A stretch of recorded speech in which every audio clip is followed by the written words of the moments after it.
بالله من الشيطان الرجيم. بسم الله الرحمن الرحيم. أو تقولوا إنما أشرك آباؤنا من قبل وَكُنَّا ذُرِّيَّةً مِّن بَعْدِهِمْ أَفَتُهْلِكُنَا بِمَا فَعَلَ الْمُبْطِلُونَ وَكَذَلِكَ نُفَصِّلُ الْآيَاتِ وَلَعَلَّهُمْ يرجعون.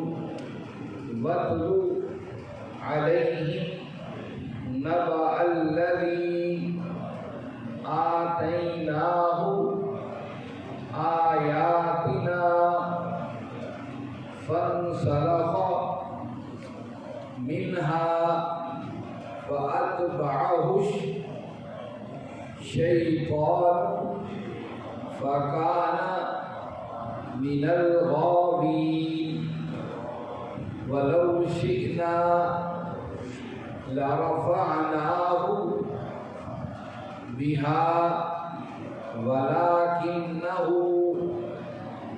أخلد إلى الأرض واتبع هواه فمثله كمثل الكلب إن تحمل عليه يلهث أو تتركه يلهث ذلك مثل القوم الذين كذبوا بآياتنا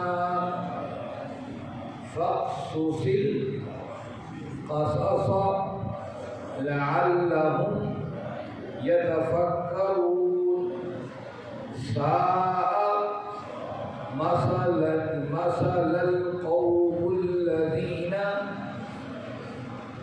كذبوا بآياتنا وأنفسهم كانوا يظلمون. من يهد الله فهو المهتدي ومن يضلل فأولئك هم الخاسرون. صدق اللہ. عزیز ساتھیو، تمام حمد و ثنا، تعریف و توصیف اس رحیم و کریم رب کے لیے جس کا رحم اور کرم ہر سو وسیع. اس کے بعد لاکھوں کروڑوں درود و سلام اس نبی مہرباں پر جنہوں نے اللہ رب العزت سے حق کو پا کر ہم تک حق پہنچانے کا حق ادا کیا. عزیز ساتھیو، نامہ پارہ ہے سورۃ الاعراف ہے. سورۃ الاعراف کی ہم نے 172 آیات پڑھی ہے اور گزشتہ آیت بینہ میں ہم یہ پڑھ اور سن آئے کہ الست بربکم، وہ جو معاہدہ الست تھا، جو میثاق الست تھا، اس کا تذکرہ ہوا کہ اللہ رب العزت نے تمام روحوں کو، ہر زمانے کے روحوں کو اکٹھا کر کے ان سے یہ بات پوچھی کہ عہد لیا کیا میں تمہارا رب نہیں ہوں؟ اور تمام روحوں نے جواب دیا کیوں نہیں.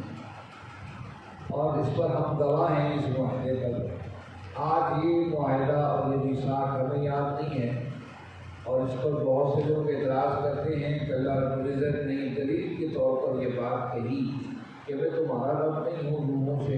اور ایک ایسی بات جو آج ہمارے ذہنوں میں آتی نہیں ہے، ہمیں یاد ہی نہیں ہے، پھر کیسا معاہدہ ہو سکتا ہے. یہ بات یاد رکھیے، جو بات ذہن میں نہ آئے وہ بات غلط نہیں ہو سکتی.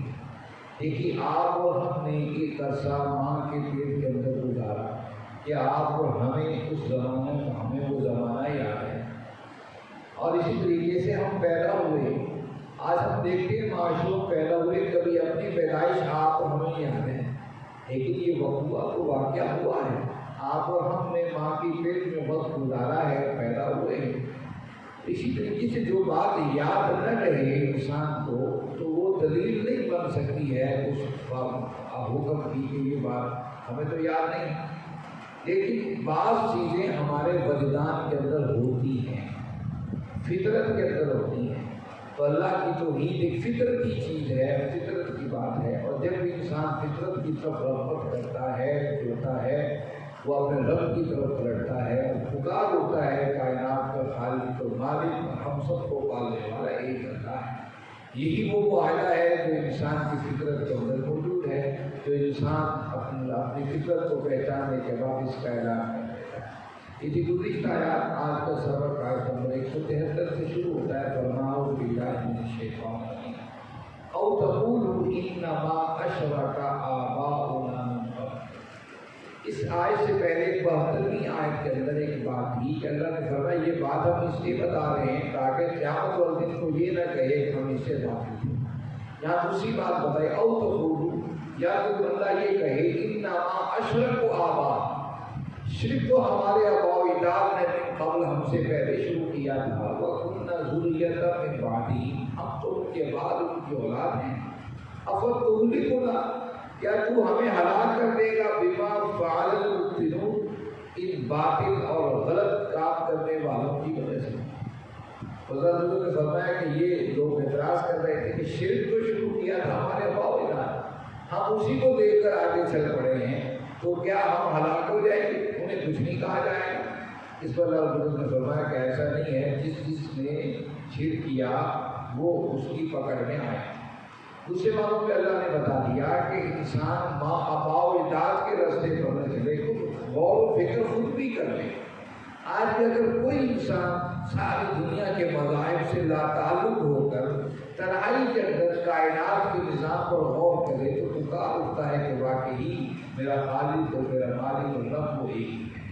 آج آپ اور ہم نے اپنی ضروریات کے لیے بانٹ دیا، فلاں اولاد نہیں ہوگی تو فلاں کے پاس رزق نہیں ہوگا، تو فلاں کے پاس فلاں سے ہم یہ چیزیں حاصل کر لیں گے، فلاں سے دعا چڑھا کر حاصل کر لیں گے۔ سارے ہندو حکومت عیسائیت یہ ہوتی ہے، یہ سارے اسی چکروں میں، ہمارے مسلمان بھی اسی راستے پر چل نکلے۔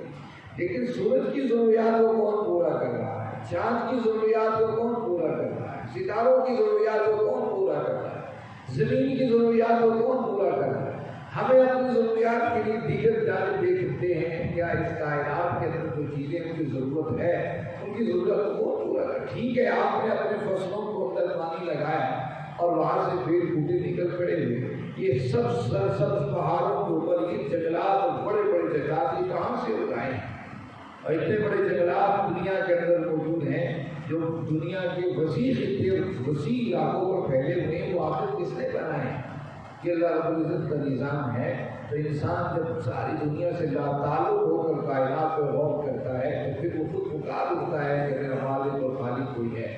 اس لیے یہ کوئی دلیل نہیں ہے کہ ہمارے آباء شرک کر رہے تھے تو ہم انہیں کے راستوں پر چل نکلے، یہ کوئی دلیل نہیں ہے۔ ہر انسان کو غور و فکر کر کے اپنے راستے کو متعین کرنا چاہیے۔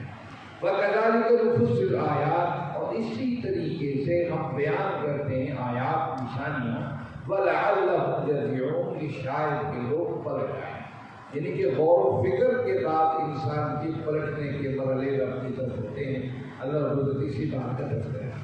وَاتْلُو، بیان کیجیے علیہم، ان کے سامنے، نَبَأَ الَّذِينَ، خبر اس شخص کی جسے آتَيْنَاهُ، ہم نے آیتیں دی تھی، ہمیں نشانیاں دی تھی، آیات کی نام نشانیوں میں سے، فَانْسَلَخَ، وہ گر پڑا، مِنْهَا اس سے، فَأَتْبَعَهُ الشَّيْطَانُ، اور شیطان کی پیروی میں لگ گیا، فَكَانَ مِنَ الْغَاوِينَ، اور وہ ہو گیا گمراہ لوگوں میں سے۔ اللہ رب العزت نے یہ تذکرہ کیا ہے کہ میرے محبوب ذرا انہیں بتا دیجیے ایک شخص کے تذکرہ جسے ہم نے آیات دی تھی، نشانیاں دی تھی، علم دیا تھا، لیکن پھر وہ ایسا گرا کہ شیطان نے اسے گمراہ کیا۔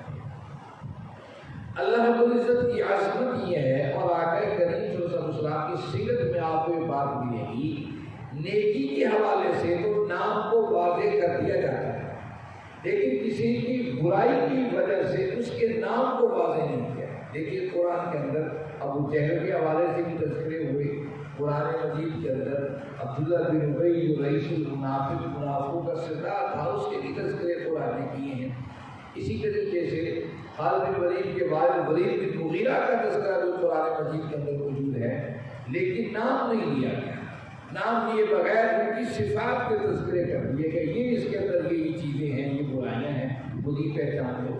یہ قرآن مجید کا خاصہ ہے اور نبی کریم صلی اللہ علیہ وسلم کی سیرت کا خاصہ ہے۔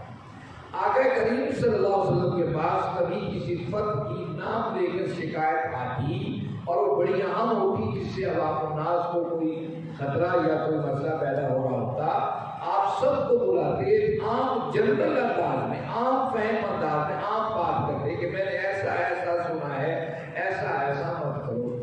آپ نام لے کر اسے نامینیٹ کر کے گفتگو نہیں کرتے۔ اللہ رب العزت کا قرآن مجید یہی انداز۔ اب یہاں پر اللہ نے تذکرہ کیا کہ میرے محبوب ذرا اس شخص کے بارے میں بتا دیجیے جسے ہم نے علم دیا تھا، اپنی آیات دی تھی، نشانیاں دی تھیں، اور وہ جانتا بھی تھا کہ اللہ خالق ہے، مالک ہے، اور میں اس کا بندہ ہوں، لیکن پھر وہ گر پڑا اور شیطان کے راستے پر چل پڑا۔ ذرا اس کی بات کو بتائیں۔ احادیث اس حوالے سے خاموش ہے۔ اس کی وجہ یہ ہے صحابہ کرام کبھی اللہ کے نبی صلی اللہ علیہ وسلم سے زیادہ سوالات نہیں کیا کرتے۔ ہاں اس بات کا انتظار کرتے تھے کہ بدو دیہاتی باہر سے کوئی عرابی آئے اور اللہ کے نبی صلی اللہ علیہ وسلم سے کوئی سوال کرے اور پھر ہمیں بھی سیکھنے کا موقع مل جائے۔ خود ادب کی وجہ سے بات نہیں کرتے، اس لیے صحابہ نے نہیں پوچھا یہ کون ہے۔ لیکن اگر ہم انجیل اور تورات کا مطالعہ کریں ان کتابوں کا جو آج موجود ہے تو کہیں کہیں اس شخص کا تذکرہ ملتا ہے۔ بلق بن عورہ کا نام تاریخ کے اندر ایک کتابوں کے اندر محفوظ ہے کہ بلق بن عورہ تھا، اور ایک ایسا شخص تھا کہ جو عالم تھا اور کتاب کا، تورات کا اور دین کو سمجھنے اور جاننے والا تھا، اور اللہ کی اس طرح سے اس نے عبادت کی تھی کہ مستجاب الدعوات تھا۔ اللہ سے دعا جو مانگتا تھا وہ قبول ہو جاتی تھی۔ اور موسیٰ علیہ السلام نے اپنے دور میں فتوحات کا آغاز کیا۔ آپ بنی اسرائیل کے ساتھ لے کر ایک شہر کو فتح کرنے کے لیے چلے۔ اس شہر کا بادشاہ مشرک تھا، اسی شہر کے اندر بلق بن عورہ یہ رہا کرتا تھا۔ تو بادشاہ نے کہا کہ کیا کیا جائے؟ اس کے وزیروں نے بتایا کہ تم موسیٰ علیہ السلام کی طاقت کا مقابلہ نہیں کر سکتے، وہ اللہ کے نبی۔ ہاں یہ ہے اگر بلق بن عورہ دعا کر دے، ان کی بد دعا کر دے تو اس کی دعا میں اثر ہے تو یہ کام ہو جائے تو بچ جاؤ گے۔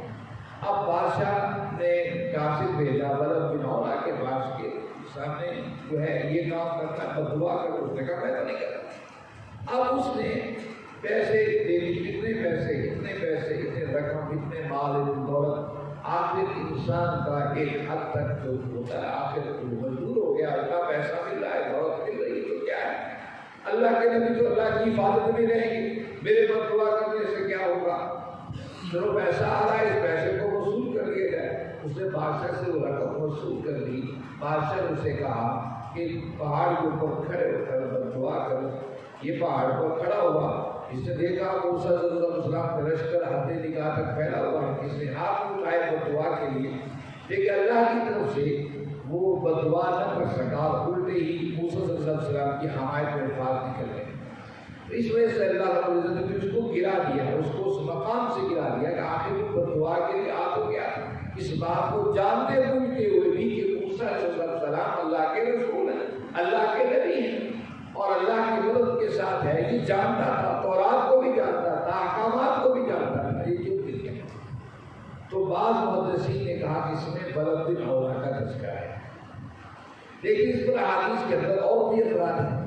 بعض صحابہ نے کہا اس آیت سے مراد امیہ ابن سلت ہے۔ امیہ ابن سلت بہت بڑا شاعر تھا عرب کا اپنے زمانے کے اندر، اور بہت بڑی شاعری، اور لوگ اس کی ذہانت و فطانت کی دلیلیں دیا کرتے تھے۔ ہر وقت اس کے ساتھ اس کے احباب موجود ہوا کرتے تھے، اس کے ساتھ رہتے اٹھتے بیٹھتے تھے۔ تو بعض نے کہا کہ امیہ ابن سلت کے حوالے سے وہ دل سے جان چکا تھا کہ اللہ کے نبی سچے نبی ہیں اور کتاب بھی سچی ہے، لیکن اپنے گھمنڈ کے اندر آ کر اس کو قبول نہیں کیا۔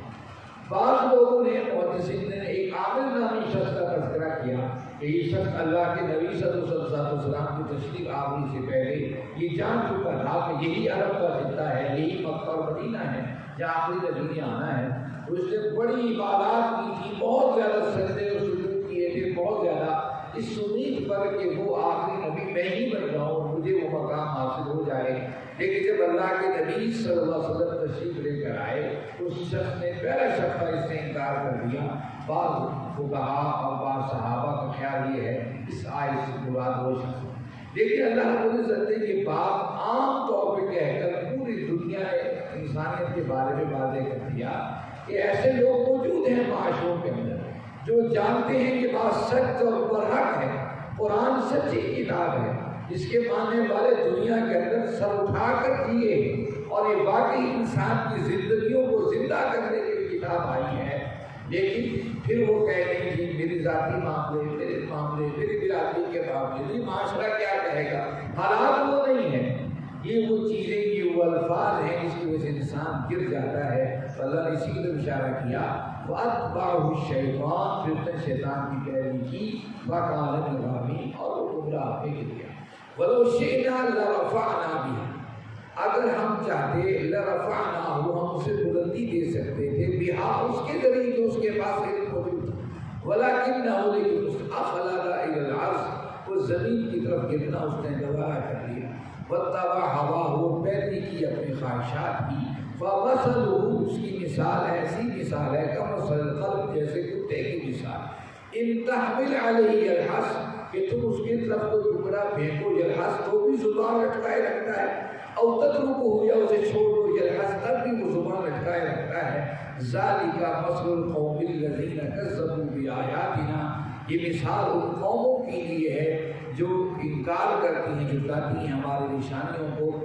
فقصص القصص، میرے محبوب آپ کس سے بیان کرتے رہیے، لعلہم یتفکرون، شاید کہ یہ لوگ غور و فکر کریں۔ یہاں اللہ رب نے فرمایا ایک بات کہ اگر وہ چاہتا جو علم موجود تھا اس کے ذریعے ہم اسے عزت دے سکتے ہیں۔ وہ اللہ رب نے فرمایا کہ شیطان پہلے حملہ آور نہیں ہوتا، انسان پہلے وسوسے کا شکار ہوتا ہے، تب شیطان اس پر حاوی ہونا شروع ہو جاتا ہے۔ یہ نہیں کہ شیطان آپ مسجد میں نماز پڑھنے آ رہے ہیں، شیطان آپ کا ہاتھ پکڑ کر کسی ویڈیو کی دکان پہ لے جائے، ایسا نہیں ہے۔ آپ مسجد کی طرف آ رہے ہیں، آپ کا دل جب مسجد سے جی چرائے گا، آپ کوئی بھی نیکی کام کرنے لگے، تھوڑا سا آپ جھنجھیں گے، وہی شیطان آپ کو قابو کر لے۔ اللہ نے کہا وَلَوْ شِئْنَا لَرَفَعْنَاهُ بِهَا، اگر ہم چاہتے جو اس کے پاس علم تھا اس کی وجہ سے اسے مزید عزتیں دیتے، لیکن اس نے وَاتَّبَعَ هَوَاهُ، اپنی خواہشات کی پیروی۔ یہ خواہشات ایک ایسی چیزیں ہیں جو انسان کو تباہ و برباد کر دیتی ہیں۔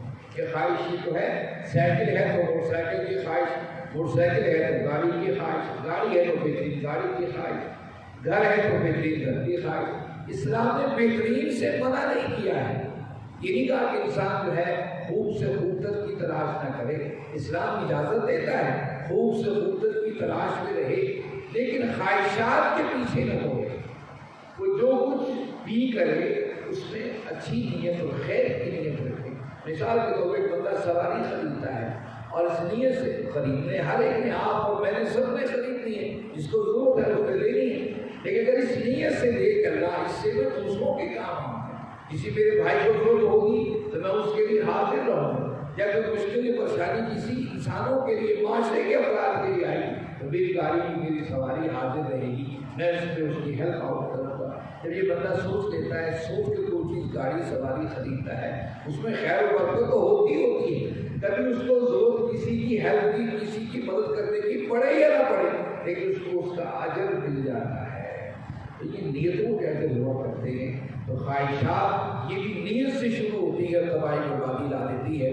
تو اس کی مثال اللہ نے کتے کی مثال، کتے کی مثال کی، کتے کی طرف ہڈی پھینکو، اتنا لالچی ہو چکا ہوتا ہے کتا، لالچ کرتا ہوتا ہے، آپ ہڈی پھینکو وہ بھاگ کر اس کو مارے گا۔ آپ اگر کبھی پتھر بھی پھینک دو وہ بھی اسے ہڈی سمجھ کر کے پیچھے بھاگا آئے گا، اور اس کے جو ہے اس کو ایک دفعہ سونپے گا، صحیح دانتوں میں بھی گے گا، پھر جب احساس ہوگا یہ تو ہڈی نہیں ہے، یہ تو پتھر تھا، تو وہ چھوڑ دے گا۔ اللہ نے مثال دی، جب حوث کا بھوکا انسان ہو جاتا ہے دولت کا پجاری ہو جاتا ہے، خواہشات کے پیچھے اندھا ہو جاتا ہے، وہ ہر چیز کو سمجھتا ہے یہ میرے لیے، اس کو میں لے لوں، حاصل کر لوں۔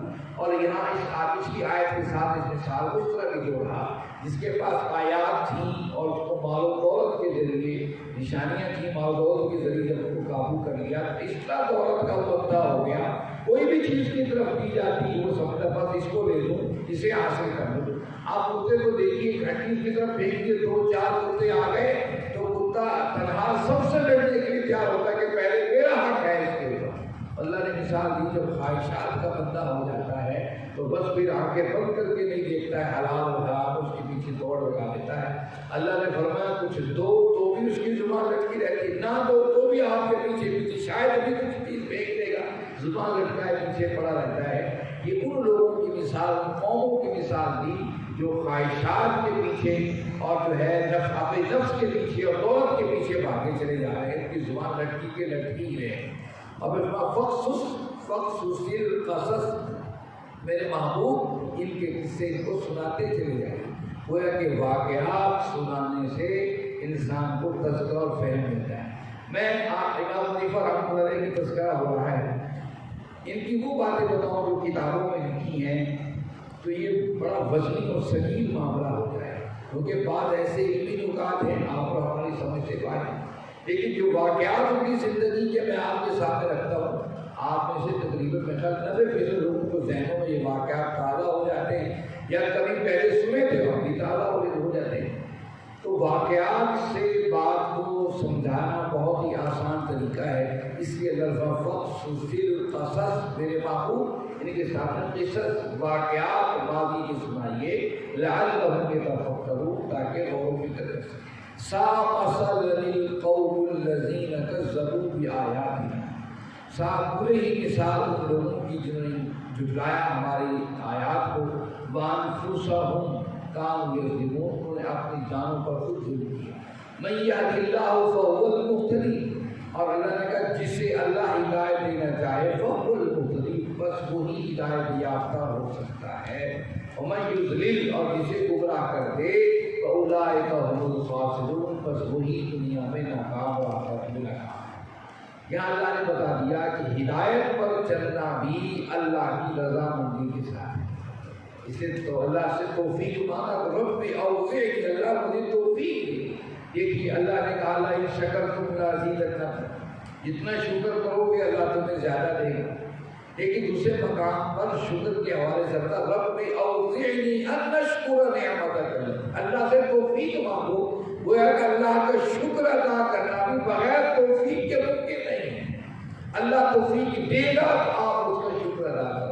رب اوزعنی ان اشکر نعمتک التی، اللہ مجھے توفیق دے کہ میں تیری ان نعمتوں کا شکر ادا کر سکوں جو تم نے میرے والدین پر کی اور تم پر کی۔ یہ بڑی زبردست دعا ہے، رب اوزعنی۔ تو بات یہاں پر یہی بات ہو رہی ہے، من یہد اللہ فہو المہتدی، جسے اللہ ہدایت دے بس وہی ہدایت یافتہ ہو سکتا ہے۔ اللہ کی توفیق کے ساتھ انسان کہے کہ میں ہدایت کے راستے پر ہوں، میں سیدھے راستے پر ہوں، یہ دعویٰ بھی بڑا غلط ہے۔ ہم تو بس میں ہی سیدھے راستے پر ہوں، اور دیکھتے جب بندہ یہ کہتا ہے میں ہی سیدھے راستے پر، فلاں صاحب غلط ہیں، پھر بھی معاشرے کے اندر بگاڑ پیدا ہوتا ہے۔ ہر وقت انسان کو ہدایت کی ضرورت ہے، رہنمائی کے رب کی ضرورت ہے، اللہ کی توفیق کے ساتھ مانگتا رہے۔ اللہ نے کہا ہدایت اللہ کی طرف سے ہی آ سکتی ہے، جسے ہدایت مل جائے وہی ہدایت یافتہ ہے۔ ومن یضلل، اور جسے گمراہ کر دے، تو بڑے بڑے لوگوں کو گمراہ آپ دنیا کے اندر دیکھیں، جتنے بھی مذاہب وجود میں آئے ہیں، جتنے بھی فرقے وجود میں آئے ہیں، جتنے بھی دنیا کے اندر نئی نئی چیزیں آئی، ان سب کے بانی کوئی عام ان پڑھ لوگ اور جاہل لوگ نہیں تھے، بڑے ذہین و فطین، بڑے شعور والے اور بڑے ان کی علم کی فساد و بلاغت کے ڈنکے دنیا بجاتی تھی۔ مرزا غلام اللہ قادیانی کا تذکرہ ہوا، یہ جھوٹے نبوات دعویٰ کرنے والوں کا تذکرہ ہو، عام لوگ نہیں تھے۔ اس سے اللہ رسول صلی اللہ علیہ وسلم نے فرمایا کہ ومن یضلل، جسے گمراہ کر دے فاولئک هم الخاسرون، بس وہی دنیا میں ناکام خاسر ہے۔ اس سے اللہ سے توفیق مانگتے رہنا چاہیے، اللہ مجھے ہدایت کے راستے پر چلا اور خیر کے راستے پر چلا۔ اللہ رب العزت سے دعا ہے، رب العزت آپ اور ہم سب کو سمجھنے، اس پر عمل کرنے کی توفیق فرمائیں۔ وآخر دعوانا الحمد للہ رب العالمین۔ والصلاة والسلام